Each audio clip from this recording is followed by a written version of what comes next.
Yeah, good morning, good afternoon, and hello. Hello. Welcome to the second edition of our new webcast from expert to expert. Well, after the first part has concentrated on the German foundry industry, the focus will now be extended to other countries in this episode. The aim for today is to shed light on the current situation worldwide and also to highlight issues concerning the status quo, as well as opportunities and risks. We are today especially focusing on the important markets in China, in India, and also in Mexico. Potential differences, similarities, and also corresponding recommendations for action for local foundries will be discussed today. I'm very happy that for this purpose we have invited one expert per country to the discussion round now. Mr. Stefan Fritsche, he's already many years of experience in the die casting industry, and due to his current position as Chief Strategy Officer at Guangdong YIZUMI Precision Machinery, he can provide insights into the current situation in China. Welcome, Stefan Fritsche. Thank you very much.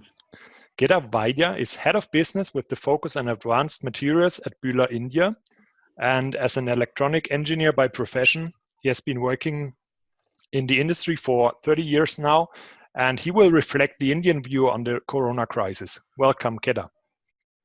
Thank you. Thank you. And last but not least, I'm very happy to welcome Norberto Vidaña as a commercial director at non-ferrous Grupo DEACERO. And due to his long professional experience at NEMAC, he is very well versed in the light metal industry, especially in the Mexican market and also internationally. Welcome, Norberto. Very much.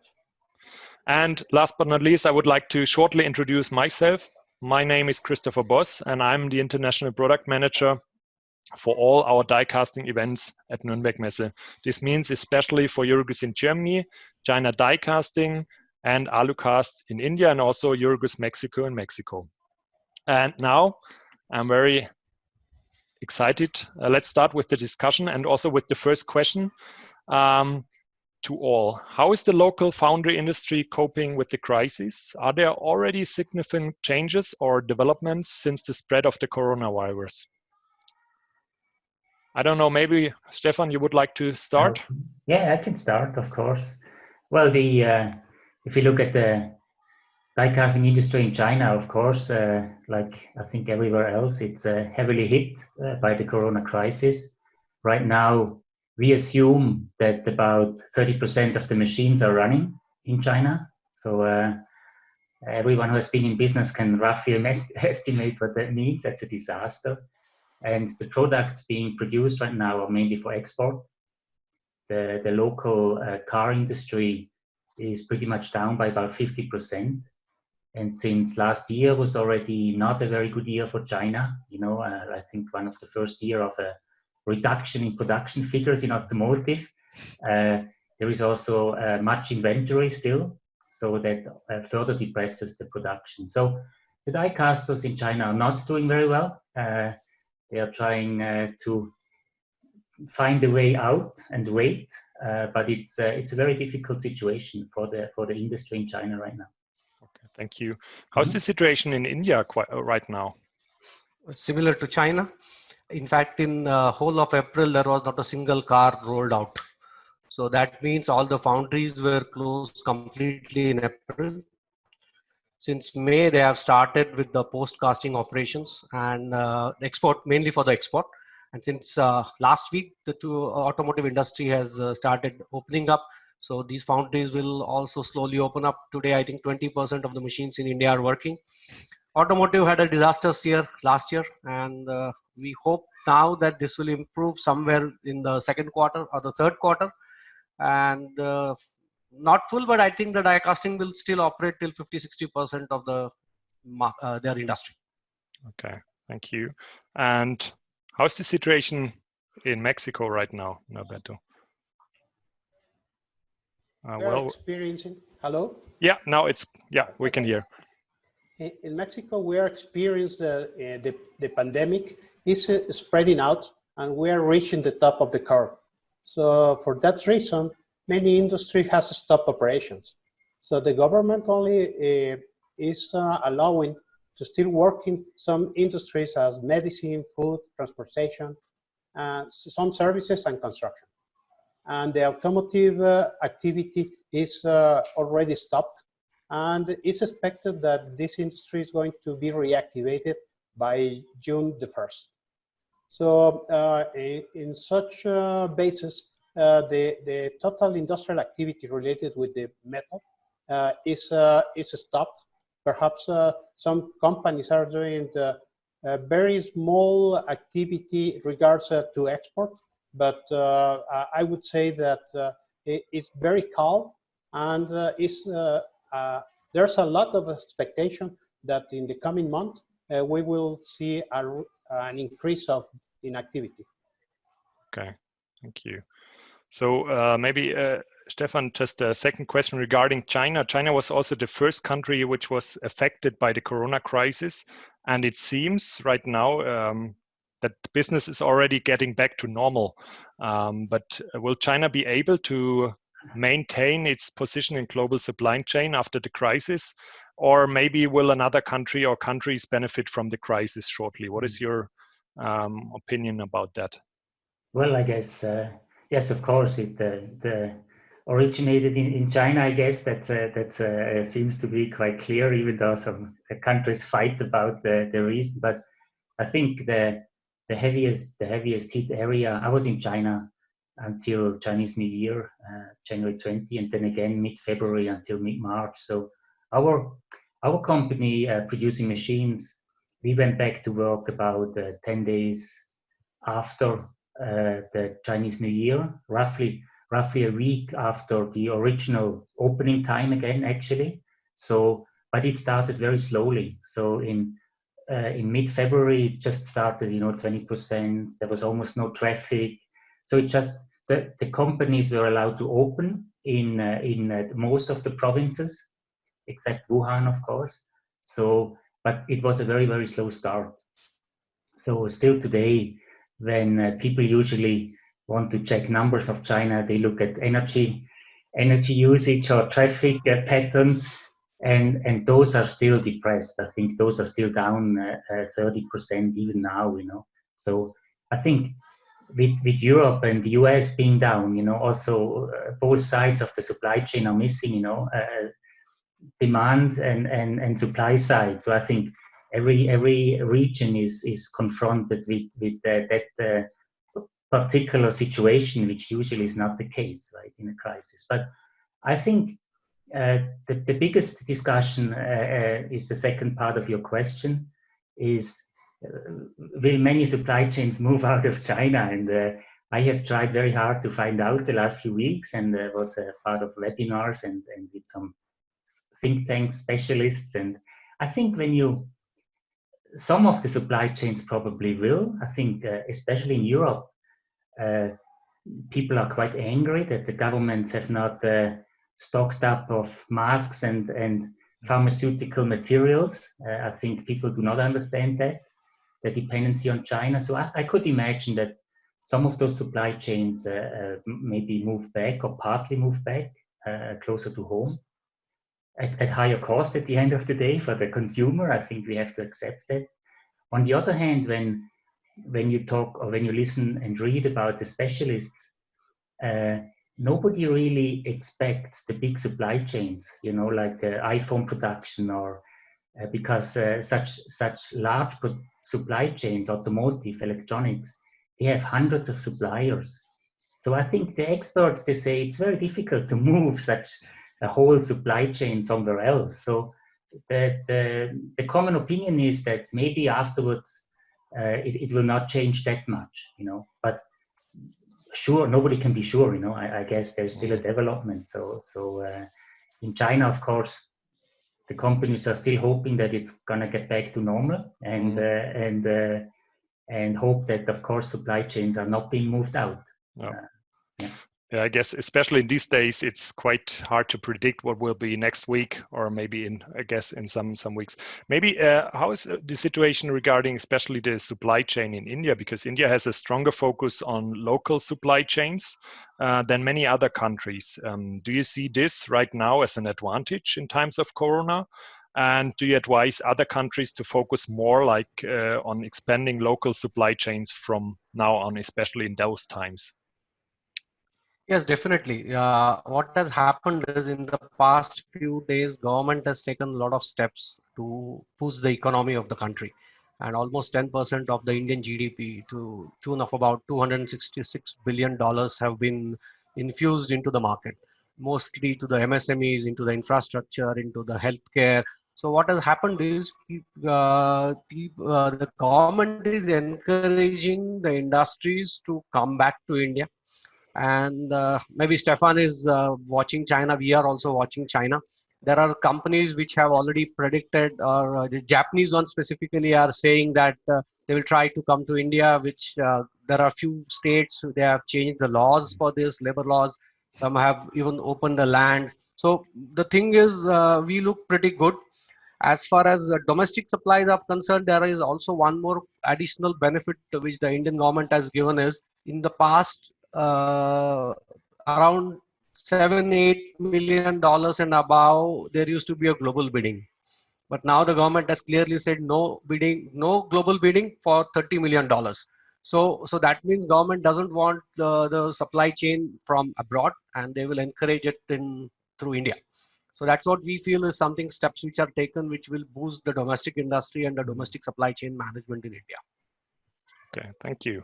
And how's the situation in Mexico? Because according to some German media, it was announced that at the beginning of April, Mexican commies should face the economical impact with their own resources. What does this mean especially for the Mexican metal industry? And how is the situation looking like today? Does it put maybe Mexico as a disadvantage in a country comparison? Well, we have to take in account that the supply chain in North America is very strong. And nowadays, the government of US is pressuring the industry to be reactivated because there are some companies who are experiencing lack of parts, that those parts were produced in Mexico. So expecting that in the coming month, the activity will be restarted. So the supply chain in North America will be taking a better level. So also in terms of the investment, so Mexico has received a lot of foreign investment for new capacity in the metal business. So we are expecting that once this pandemic has stopped, or at least under control, so those projects are going to be reactivated, and Mexico will be expected to benefit in that. So regarding what Stefan has said, so it's a common idea that some American companies who are based in the supply chain from China would be considering to relocate that supply chain into a nearest country. So the expectation is Mexico will get some benefits in this relocation. Okay. And maybe like already discussed, China was the first country hit by the crisis. And Stefan, what exactly were the actions taken, and do they prove to be correct in retrospect? Well, I think in China, of course, once it broke out in January, it became common knowledge. I mean, I was there in the first half of January, so that's when all the news broke out, and the normal people, I would say, became aware that this is a serious outbreak. In China, the lockdown was very extreme. When I came back in February, everything was locked down. I mean, the companies were allowed to work under restrictions in Guangdong. I was in Guangdong. Of course, Wuhan, we all know, was totally locked down. I mean, people could not move at all. But in Guangdong, in the south, we had, I was in a hotel, for example, and then I only could eat breakfast in the room, right? There was no breakfast, common breakfast. When I left the hotel, the temperature was measured. I drove to the office. Before I could enter the office building, the temperature was measured. Then we had masks on all day, also in meetings internally. On the way back home in the evening, temperature measured again before entering the hotel. So it was very strict. On the weekends, no shops were open. It was difficult to get food. I mean, it's basically only the hotel provided food to the hotel room. So it's very strict, even though Guangdong was not hit very badly, very moderately, maybe like Germany or so. It was not a very bad area. But still the lockdown was very strict besides work. So I think China decided, or the government decided, to do that very strictly. And I think, of course, we all know that strict lockdown will reduce the corona spread. That's quite clear. On the other hand, I think it must have cost, or it costs the Chinese government probably a huge amount of money, because in Europe, of course, the infection is one of the issues everybody talks about, but then everybody also talks about the economic cost. And I think in China, this discussion, I was never involved with one of my Chinese colleagues in a discussion about the cost of this. So they focus very much on the infection rate and trying to reduce it. While I think we are here in Europe, Switzerland and so on, we focus also quite very much and more about the economic cost and unemployed people and companies going bankrupt. So I think in China, super hard lockdown, and the cost must be tremendous, I assume. So, how is the discussion right now in India and also in Mexico? Is the discussion only about how to stop the pandemic, or is it also about the consequences, like Stefan said, on the economy, and also like how is it in India? In India, I think the first 40 days was complete lockdown. Nothing was allowed to move except the essentials. That means the medicine, the groceries, vegetables, and milk. Nothing else. And then they started slowly opening up. And last week onwards, the government, we still have a lockdown till 31st of May. But with new instructions of working, wherein the industries can work with 40%, 50%. So like Buhler Bangalore in India was one of the food essential supplier to the industry. So we were allowed to work even since April to support our customers. So we were allowed to do it. Few other companies were allowed to do it, but most of the companies were closed. A strict lockdown, there was a curfew. So we were not allowed to go out in the evenings. And and then after 40 days, so we were able to control I will still say, looking into India's population, the numbers would have gone high. We are just around 100,000 plus in the numbers, out of which 30% are cured with a very rare and less mortality rate of 3%. So that way the government have succeeded in curtailing down this pandemic in India. And then the government thought of improving the economy. Since last week, like I mentioned, the packages have been announced. The movement of industries have been started. The biggest challenge today is the migrant laborers. So people have moved back to their own states, own places. So to bring them back will be a challenge. And so what has happened is the industries are started with the local people with 30-40% of the manpower. Hyundai companies last week had their first rollout, and they did some 200 vehicles in the one day, day one. So things are moving in a positive direction. Now the economy, government will focus more on economy, also curtailing the numbers of the disease. Okay. And in Mexico, how is the situation, or how do the government behave with it? Well, the lockdown is not too intensive. So the 50% of the person who has the health problem is in Mexico City, where the population is very close. And the lockdown is not a must. Is in some terms, people has to decide if they are going out or not. And as I said, Mexico, being one of the largest cities in the world, there's a focus where the spread out of the disease is getting worse. In the rest of the country, it is not as bad. but the spreading of the disease is not getting under control yet, and expecting that we've reached the top in the coming weeks. So the government has been focused in order to attend the health issues, so the medicine and the hospitals and things like that. And the economy has been affected because we have to take into account that the main activities, economical activities in Mexico are the oil exports, that we know that the pricing are very depressed, the tourism, which is totally stopped, and the automotive. So the companies are running under perhaps 20 or 30% of operation, and many people is working in administrative issues at home office.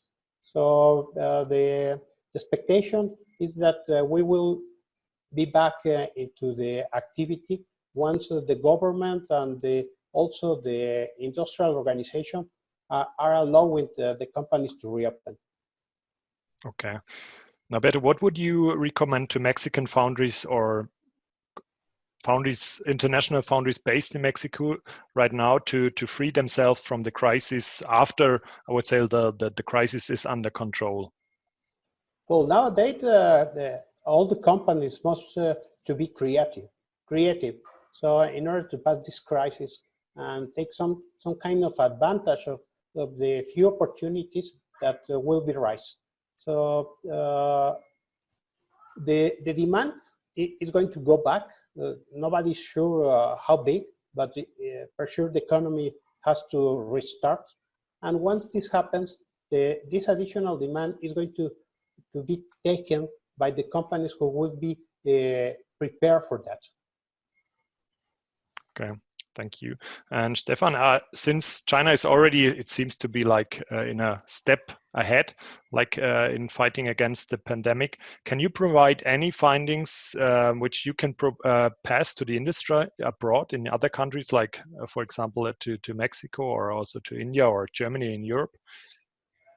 Well, I think it's I mean, it's very interesting to listen to the experts from Mexico and India, of course.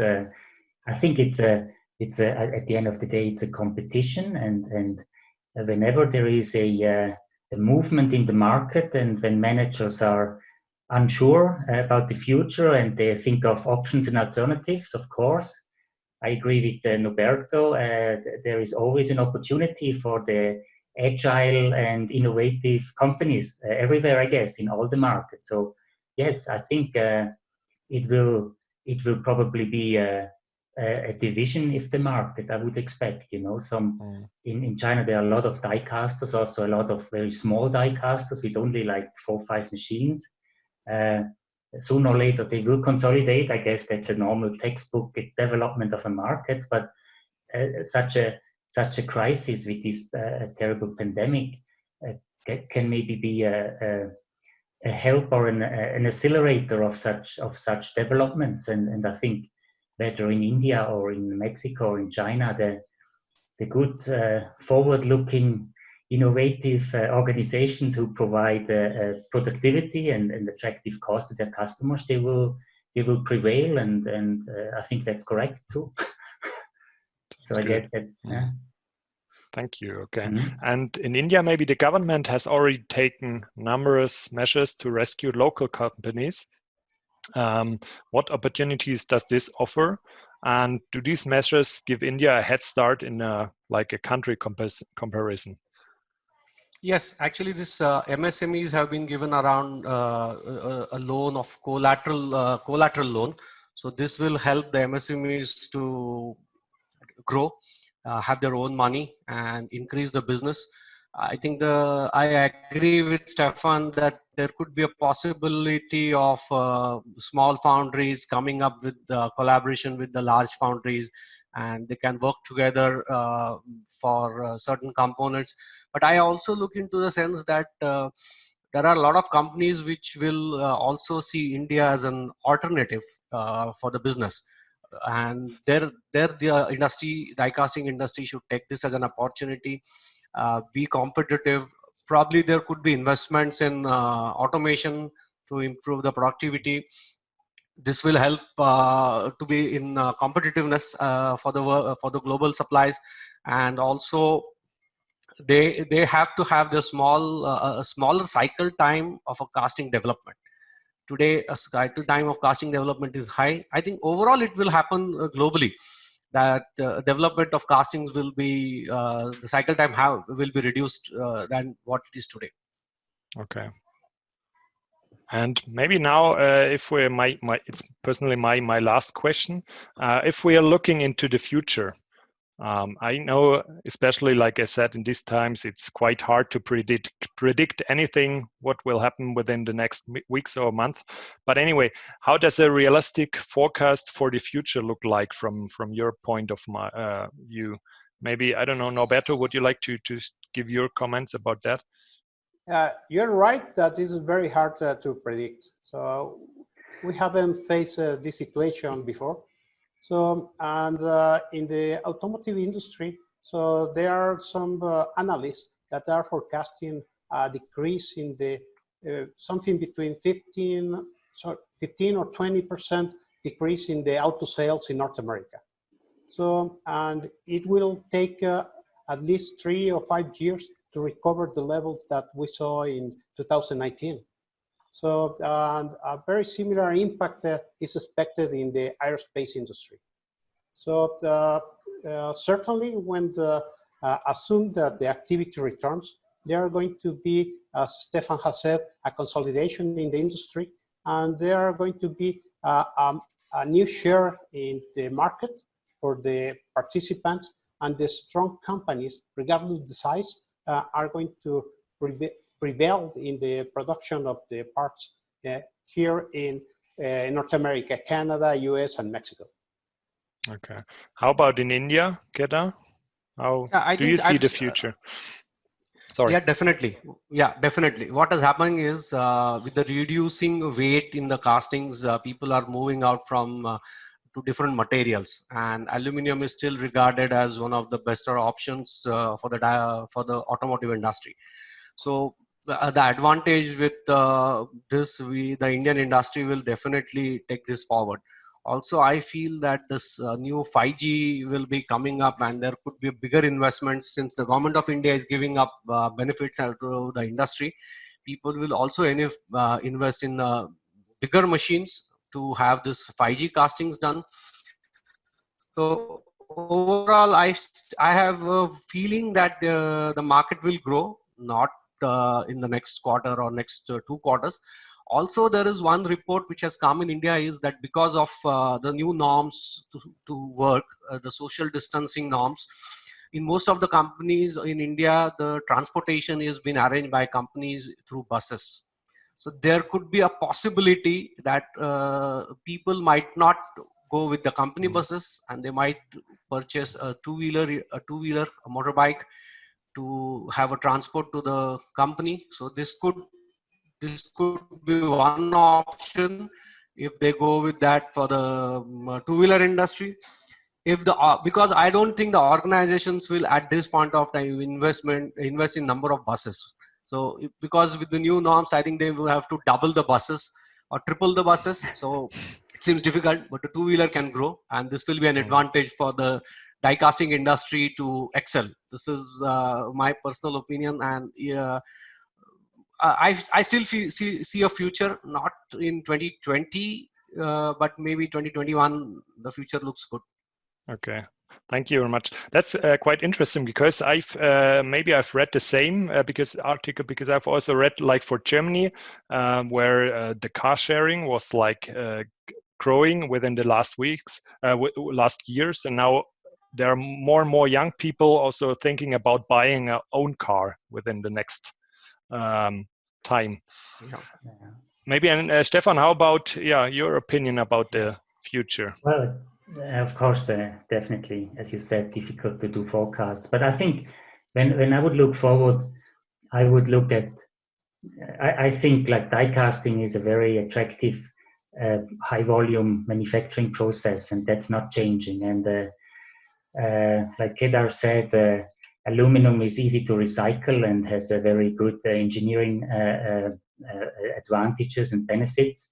So I think die casting as an industry, I think is looking positive, whatever happens. Also the change to electromobility and so on. I think the die casting as a series, as a high volume production method is still good. And the other big trends in the world, I mean, China, from the perspective of the West, China is a great market and will be so in the future.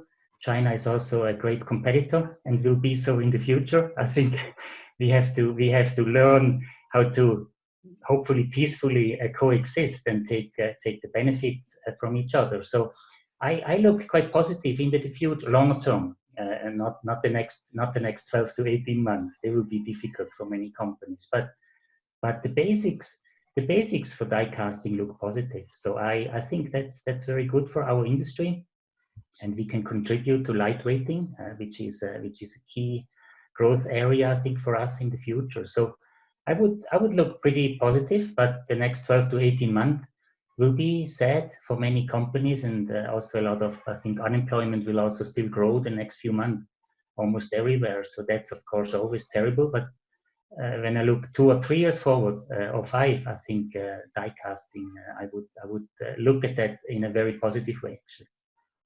Perfect. Thank you very much. Like, this was already all the questions from my side. Thank you very much for your time, and especially thank you to our experts for the informative and stimulating discussion. Just one information, this webcast series will be continued with further exciting discussions with experts from various countries. And if you want to receive more information about the latest news from the global non-ferrous casting industry, sign up for the Spotlight Metal newsletter. And most important, you all were mentioning this as well, stay healthy. Thank you. Thank you very much. Thank you very much. Thank you very much. Thank you.